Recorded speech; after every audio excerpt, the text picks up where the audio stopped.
Welcome to the exclusive iHeartRadio album listening party with Ozzy Osbourne as we celebrate the digital version release of Blizzard of Oz. Now, 2020 was supposed to be a year of moving forward for Ozzy. He released his first studio album in 10 years, Ordinary Man. Awesome. I love that record. And he was looking forward to returning to the road following the postponement of his 2019 tour due to injuries suffered in a fall at home. However, like the rest of us, most everything grounded to a halt with the onset of the COVID-19 pandemic. But Ozzy hasn't been sitting still. He's writing songs for another album. He continues to push himself to overcome the setbacks caused by that fall at home, as well as working through Parkinson's disease.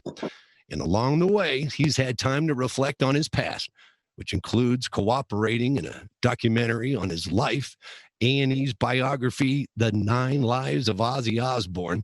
If you haven't seen it and you're an Ozzy fan, it's a must. And celebrating the 40th anniversary of his first solo album, Blizzard of Oz. But there's no need for me to tell you all that, because joining us now to break all of this down for us is the Prince of Darkness. Ladies and gentlemen, some devil horns if you would, Ozzy Osbourne. How are you, Ozzy? How you doing, guys? Doing pretty good. 40 years since the release of Blizzard of Oz. What immediately comes to mind when you... 40 years. I mean, it doesn't feel like 40 years, I must confess. Because I've been a busy boy since then. You're always busy. Yeah, you know, some people say that you've got a string of bad luck, but you've had a lot of great things happening. I had a bit of a. I was on that tour. I first got a staph infection in my fingers. Then I had that done. Then I came back. Then I had that fall. The last show I did was at the Forum on New Year's Eve, 2000. Not last year. And so I did my neck in. I had surgery, and then the pandemic, and it's been a pretty rotten time for me. But out of it all, I co-wrote an album. I released it. I'm co-writing another album right now. Hopefully, I'll be releasing that. So I mean, if I can't work on the road, I can still make music. So that's what I've been doing. The Blizzard of Oz thing, 40 years, people say it's 40 years.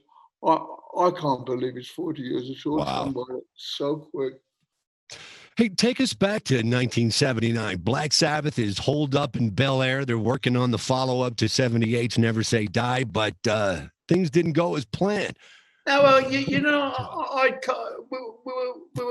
like falling apart without anybody owning up to it, you know. And we were all getting loaded. We were all, just trying to drown our sorrows away on booze and drugs and whatever. But because I get up early, I start on the source earlier than everybody, so I got the sack for being drunk at the job. that was about 4 hours behind me. But anyway, I never, with Black Sabbath, I was just a singer with the band, and I had a lot to offer, which I used to get frustrated with, because I couldn't talk on a musical note, So when I met Randy Rhoads, he was the first guy that ever gave me a credit for having some musical talent of some sort, instead of just going, "There's a riff, Ozzy, put a melody on that, you sing on it." And that was basically what Sabbath used to do. But if I couldn't beat the riff, I'd sing the riff like Iron Man or NIB. But then Randy Rhoads was a teacher at his mother's school, and he spent time with me getting the right keys for me to sing in. And it was a joy, because it was so refreshing to work with someone like Randy. Do you think that, I know everybody was partying pretty hard there towards the end of Black Sabbath, but do you think that your father passing kind of sent you over the edge? Anyway, you know what? My father died. I got fired from Black Sabbath. My ex-wife divorced me. Randy came along.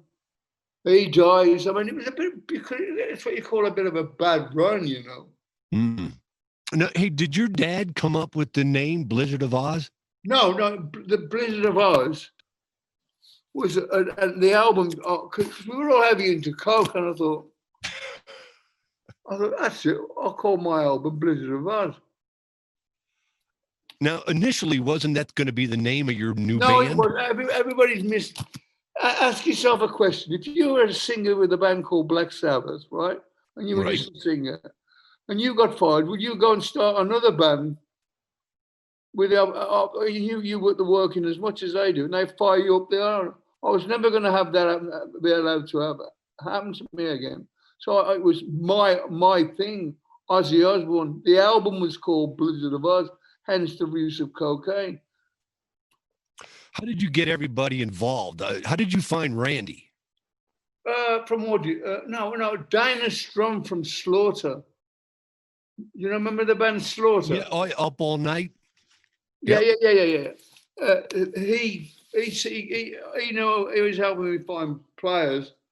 He said, I got this guitar player, and I was in another planet. I was so loaded. And Randy, he says, you got to see this guy. And he came around to, I was staying at an apartment in West Knoll, Le Park Hotel. It's kind of like a room where you can do your own cooking if you like. I don't know what you call it. One of those hotels. In this room, and about 7 o'clock in the evening, Randy comes around and he's staying there. And Randy comes in, and he was like a little doll. He weighed like 96 pounds, you know. I said, is this a guy or a chick? And then I saw him play, and I thought, I went round to a recording studio where Dana was making a record. And Randy, I remember Randy, I was literally I was out of my face, and I was slumped in his chair. And Randy says to me, what do you want me to play? I says, play anything. So he goes in the studio and plugs in, and I heard this guy play, and I thought, either I'm really, really loaded, or this guy's the best thing I've ever heard. And I was really, really loaded, and he was the best thing I ever heard. He kind of, it was a blessing. Here comes this kid. Nobody knows who he is really. Just people in Southern California. It was the joy. It was a joy to be around. It wasn't into the. He used to say to me, Ozzy, why do you drink so much? And what would your answer be? What would you tell him? I'd say, I ain't drunk enough yet. And then how did you pick up Lee and Bob? Well, the management, Sharon's father, Sharon and her family were management companies. And they found Bob and I think we auditioned Lee. Right. So there began the beginnings of what would be, your greatest record. There's a record. There's some people you can record with, and there's some people you can tour with, and some people you can record and tour with. That wasn't the case for that lot, So, how did Bob take what was, because Bob wrote a lot of the lyrics. You and Bob must have spent a lot of time together. Bob got the publishing. Bob got his fair share of the publishing. But how did he interpret what you were going through? I was thinking about Bob. I can't really talk about it because I don't know whether there's a lawsuit going or what. Okay. So I'd rather not talk about it if you don't mind. Well, so you put together these pretty personal songs. I mean, it's kind of when you always read Black Sabbath, which was a fantastic time. Don't get me wrong.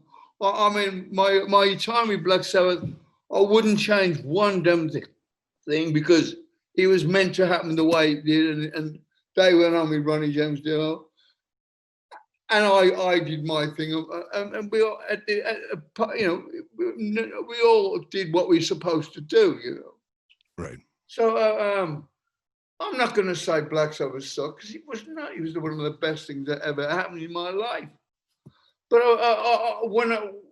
as I said earlier on, when I went solo, I just wanted freedom from the will he like me if I do this? If I can't plan it, so I've got to try and hum my idea. But to have some people around me that would give me a chance. You know, Bob wrote the lyrics. I'm not. I can. So it'll take me a lifetime. Some people are gifted with lyrics, and other people aren't. Geese used to write most of the lyrics with Black Sabbath. But I just come up with melodies and things like that. You know, right. Some of the lyrics. I guess my point of bringing that up, Ozzy, was that a lot of these songs off of Blizzard are kind of personal. They deal with a lot of things that you were dealing with. I would start when I come up with my melodies. I'm going off the rails on a crazy train or something like that. You know, will come out, or Mr. Crowley, or Yesterday Has Been and Gone, and then it would take off from there. I mean, I've sometimes wondered whether we're songwriters or song receivers, because some remarkable things have happened in my career with some things that you go, oh, that's okay. But it turns out to be the best thing you've ever written, you know. Now, you said in your autobiography, I Am Ozzy, that you felt like you were in direct competition with Black Sabbath at that time. And you know, I spoke to Tony Iommi like that, and he says to me, we never felt that you were into it anymore. And you know, on reflection, the truth of the matter is, I wasn't into Black Sabbath anymore. I wanted to have fun, and we started off with a great idea, and then everybody went rock star mad and bought cars and houses and wives and our lawyers, and all. We started getting sued by everybody, and we started to sue them, and we ended up working to pay our lawyers' bills. And I thought that ain't what I wanted it to be. You know, I didn't want to start, but it's part of the territory. Somebody's going to get pissed off somewhere along the line and sue you. Now, you definitely came out on top. I don't know how you view that competition, but you definitely were more successful once you left Black Sabbath than Black Sabbath was without you. What I always felt with Black Sabbath, with Ronnie, and it was unfair to Ronnie because Ronnie's a good singer. Ronnie was a good singer. Yeah. But they should have called it Black Sabbath too, because you know, Black Sabbath 1, Black Sabbath 2. The singer is not a hard thing to replace, but it's a difficult thing for people to accept. Your drummers and guitar players and bass players you can kind of get used to it, but it's the singer of a band is the thing that you'll remember. You know? It's the signature, really. Yeah. I mean, some bands do better, but not very often. Goodbye to Romance. That's the first song that you guys wrote. That was the first song that Randy and I started to work on. And that was my farewell thing to Black Sabbath. That was like goodbye to Romance. It was like getting divorced. I guess that we'll meet in the end, which we did. And that was a fabulous farewell tour. Black Sabbath were closer to me than my own brothers, you know. We were like four brothers more. I mean, I still to this day, I hope they're all right. I hope that everybody's healthy and nobody's getting, whatever. Tony Iommi and I have never been so close as we are now, ever. He's really been supportive of my recovery. And how about Bill? Because, Bill, I don't phone him every day because I've been in a miserable state, and every time I pick the phone to speak to Bill, I'm always like down and miserable. So I thought I want to talk to him when I'm feeling a bit better, because he's been surgery knocked the crap out of me, you know. Let's go back still to 79, 80, and when you guys were laying down the tracks for Blizzard, what were your expectations? What did you think was going to happen? I don't think I've ever gone into a studio and gone, you know what, I've had a good run, let's make a piece of shit. I mean, we went in there, to make the finest. I mean, don't forget, it's my debut album. I wanted it to be great. And it was fun to make because we all had a laugh along the way, you know. It's only when success comes, everybody becomes John Lennon and Paul McCartney, you know. Well, that album certified 5 times platinum, 107 weeks on the Billboard charts. Not bad, Ozzy. Not bad. Not bad for an old broken neck ex-alcoholic. Now, Crazy Train was your first top 10 single. That sold more than 2 million copies. You wrote Crazy Train, and it was pretty much about the Cold War. I mean, I'm sure it had something to do with your life at the time as well. And you it's of a Cold War. That's what we become. It's kind of like what it was at the time, you know. I mean, the Cold War was coming to an end, and it's I mean, it's funnily enough, I was listening to a Beatles thing the other day, and they were talking about prime ministers at the time, and I'm going, that's a bad move. You can't mention things like Cold Wars and prime ministers and presidents because it dates the record. And then you wrote Mr. Crowley. Mr. Crowley. The thing with Mr. Crowley was, in the music scene, the name Mr. Crowley would pop up from time to time, and I go, who was this guy? And that really was a question, Mr. Crowley, what went on in you? What were you about? Were you really the devil? Well, that's a pretty scary song, if you know who Mr. Crowley is. Oh, yeah, I know. Don't you worry, I soon found out who Mr. Crowley was because I started getting letters from the Crowley Association saying, pronouncing his name. His name's Crowley, not Crowley. And I was getting told, I didn't even realise that. And I found out Jimmy Page had bought his house in Loch Ness. All right, let's play Crazy Train. Voted the 9th greatest guitar solo of all time. I mean, I really wish Randy was still around. You know, that the singer from Quiet Riot at his funeral said he was going to come back with me, and I said to him, I wish to God he had it. I had read that you had said that he had told you that he wanted to go back and teach and wanted to do classical music. No, he said, on that last journey, he said to me,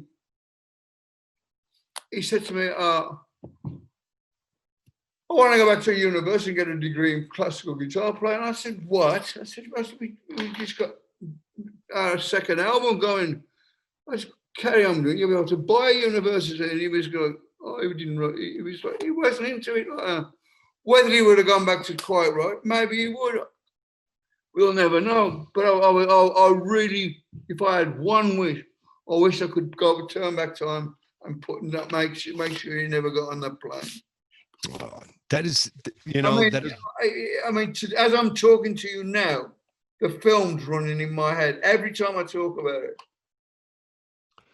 It was awful. It was the most horrific thing I've ever witnessed in my life. I can't believe it, man. I really can't. It's one of the most useless things that have ever happened. It just because the last time I remember, I was drinking on the bus all night long. And me and Sharon had gone to bed, and it was about 5 a.m, and we were on the freeway. And this driver was driving like a fucking bat out of hell. And I thought, when I heard this bang, I was asleep on the back of the bus with Sharon. And I thought the guy had gone off the road. So when I got off the bus and saw this house on fire, and everybody looked freaked out expression on their face, I didn't know what the hell was going on.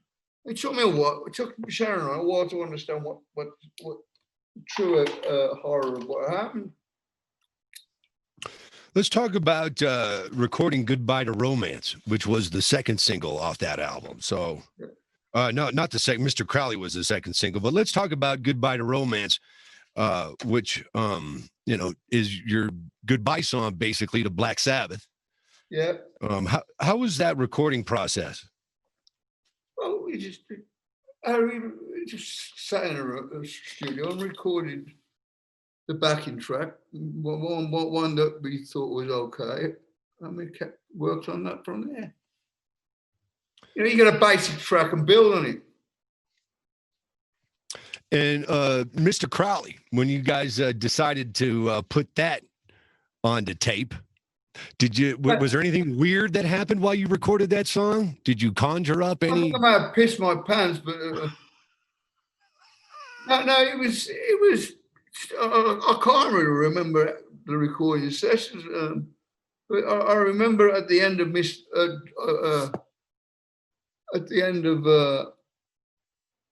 Goodbye to Romance, a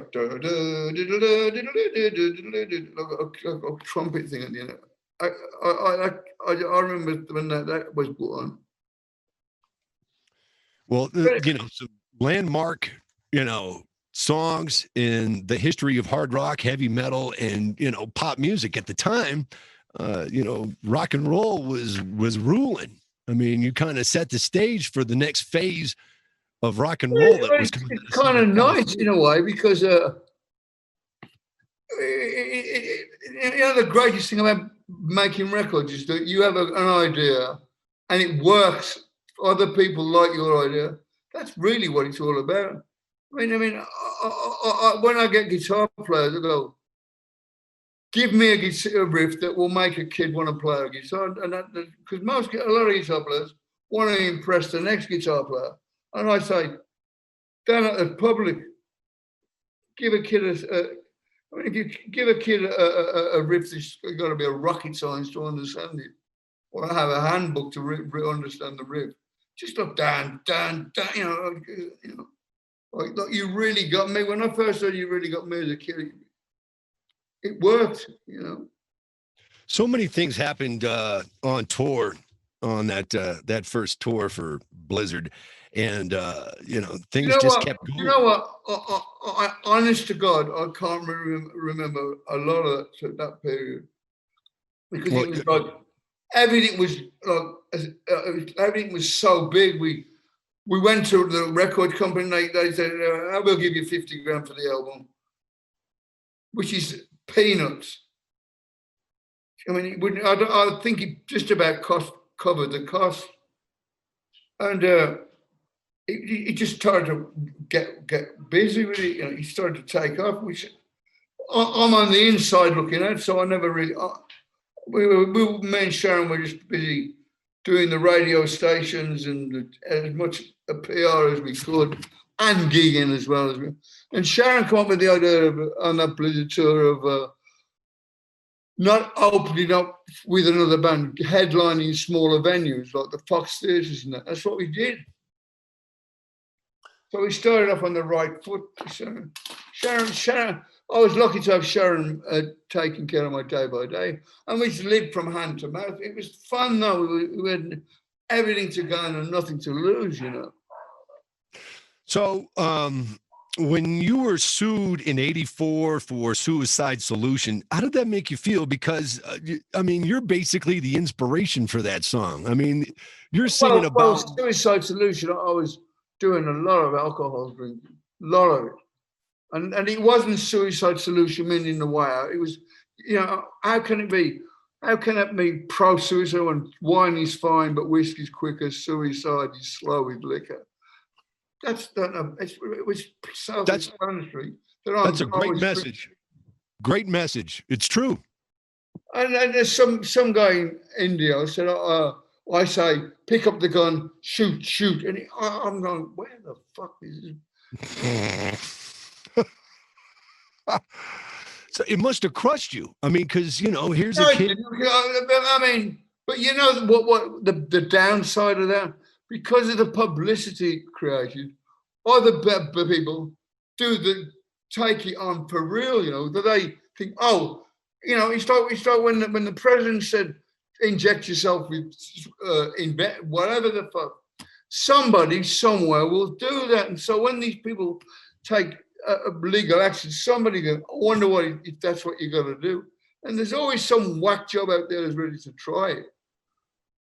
So you got to be careful what you say, And it doesn't stop with Ozzy Osbourne's song "Suicide Solution." You start going on about that, somebody will say that's what I want to do, or it don't stop at Ozzy Osbourne. It stops at Shakespeare.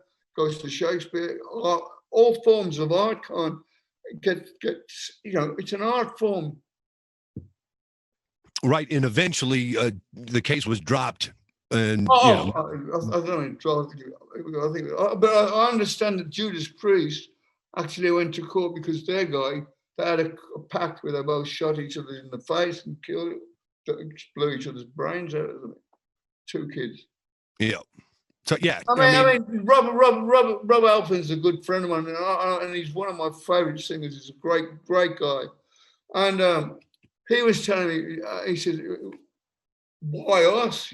Why did they start on us? Because we play to younger people. It's crazy. I mean, but rock and roll has always been a thing where the bad people, we always remember the bad guys. Bonnie and Clyde, James, right. Hitler, all the bad people get removed. So people in music talk, I bit the head of the bad, the so-and-so did this. And it's always, you always remember the things, crazy things that people do, And then, but that's why rock and roll's picked on, I believe. I mean, it's absurd to think that I would write a song for someone to kill themselves. That's an absolute opposite of what I'm about, And I know how much you love fans. I know how much you love touring. I love my fans. I mean, you love your fans. I mean, I don't want anyone. I mean, people see an Ozzy audience, and they go, "Oh, these look like bikers. They're all bad," but they're really nice guys, nice people, and they love you. Yeah, I mean, it's. I mean, I ventured out when I put Ordinary Man out last year. I ventured out to one of the last remaining vinyl shops in town here, and the line was around the block, and I'm going, fucking hell, it's like amazing. I mean, and I've always tried to be respectful towards my fans, and so, I mean, to think that I wouldn't want anyone to kill themselves, it was crazy. Let's go back to the record. I Don't Know. Yeah. When you're in the rock game, people come and ask you questions like, do you think the world's going to end, dude? What do you think about something? And it's like, don't ask me, I don't know. It's as simple as that, right? I'm not a politician. I don't have a crystal ball. I'm just a guy making rock music. I'm just a guy doing what I do, hopefully giving you a better day than you had yesterday. That brings a smile to my eyes. When somebody goes, man, I went to a really rough time, and that's such and such a song on that. What's this? Really got me through the. That makes me feel good. That's got to make you feel awesome. That somebody used your music to get through a tight spot. Yeah. That's good stuff, Ozzy. That's the kind of influence you've had, and I'm sure you hear it every day. People love you. As we go through Blizzard of Oz, which will be 40, which is 40 this year, the digital release on all platforms is Friday, and then you'll be able to pick it up on October 23rd, the re-release. A song that you guys recorded during those sessions, or not really recorded, but you worked on it. I think there's only a live version of You Said It All. Isn't there only a live version? Is there a studio of that somewhere? I can't even remember doing that song. I don't know where. I remember it was one of the earliest songs we wrote, but I can't even remember recording that song. 40 years is a long time. And what are some of the live bonus tracks that people will get on this 40? I haven't seen it yet. I don't know.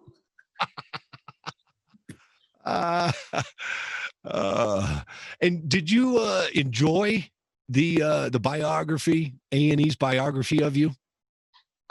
You know what? I hate watching myself on TV. I can't do it. I hate it. Especially when I got bloody subtitles, because I can understand me. It's just that you guys don't speak English. I thought it was great. I mean, Jack, that's Jack's baby. He was solely in control. I love him. He's really, he's done a great job on that thing. He works hard, Jack does. Well, I think you're in good hands. You've got good kids. You got a gregreat wife. Yeah. I just got to get my body back, and I'm ready to rock, babe. Because I ain't giving up yet. I've got another tour yet to do. So, what are you doing to get yourself physically ready? Because I know you miss touring.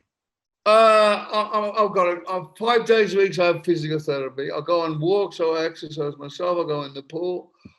I eat better. I don't drink alcohol. I don't smoke. As much. Well, everybody was bummed out. I really liked Ordinary, man, and I thought this kid, this Post Malone producer you got, was a breath of fresh air. It's great. I mean, we started working on another album just recently. So it's recording it. I mean, it was 10 years from my last album, and the recording. I don't know what fucking Spotify, all this or whatever. I don't understand the game. I don't even. What do you get now? A fucking fuse in a box instead of a platinum disc.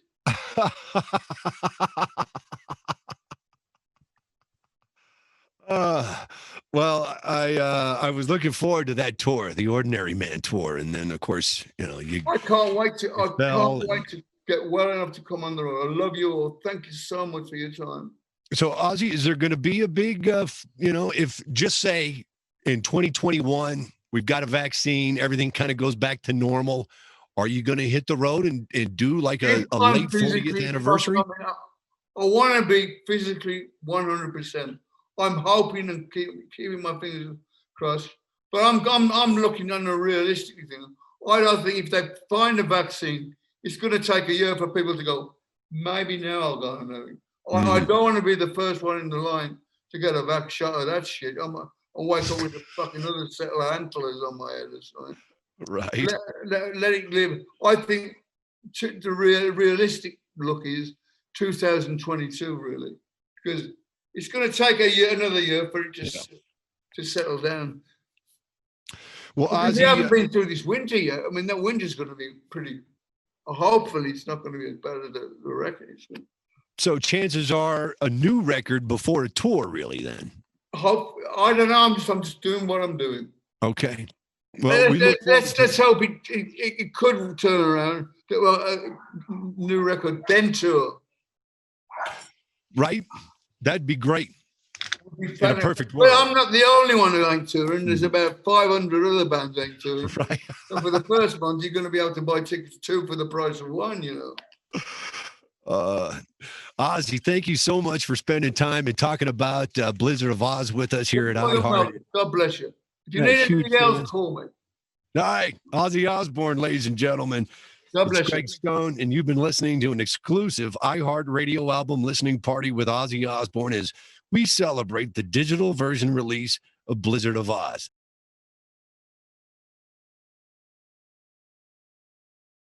Hey guys, thanks so much for watching. Did you like that video? You can check out more over here. And don't forget to subscribe to iHeart right here. And if you're already a longtime fan, make sure you ring the bell down below so you don't miss a single video. Bye guys.